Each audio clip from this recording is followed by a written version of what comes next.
عورتوں سے قیامت میں سب سے پہلے کیا سوال ہوگا؟ ارشاد نبی صلی اللہ علیہ وآلہ وسلم ہے، حضرت انس رضی اللہ تعالی عنہ سے روایت ہے کہ آپ صلی اللہ علیہ وآلہ وسلم نے فرمایا، قیامت کے دن عورتوں سے سب سے پہلے نماز کے متعلق سوال کیا جائے گا کہ پابندی کے ساتھ وقت پر ادا کیا تھا کہ نہیں۔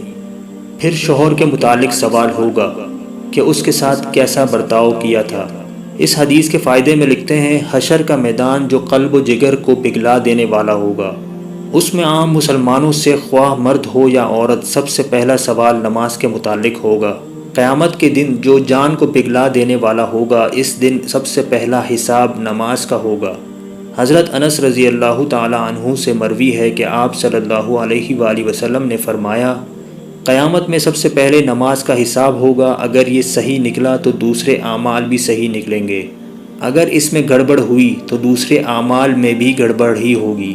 عورتیں نماز میں بھی کوتاہی کرتی ہے۔ نئی عمر کی جوان عورتیں اکثر تارک نماز ہوتی ہیں، کچھ تو بہانہ بناتی ہیں، بچوں کا پیشاب کپڑے میں لگا رہتا ہے۔ افسوس کہ یہ سب بہانے قیامت میں نہیں چلیں گے، جب سزا ملے گی تب پتہ چل جائے گا۔ اس لیے عورتوں کو چاہیے کہ نماز کی پابندی کریں۔ گھر کی بڑی عورتوں کو چاہیے کہ چھوٹی عمر ہی سے پابند صلاۃ بنائیں۔ شروع عمر کی عادت اور پابندی کا اثر پوری عمر باقی رہتا ہے۔ فرائض شریعہ کے مطابق عورتوں سے شوہر کے حقوق اور ان کی خدمت کے بارے میں سوال ہوگا۔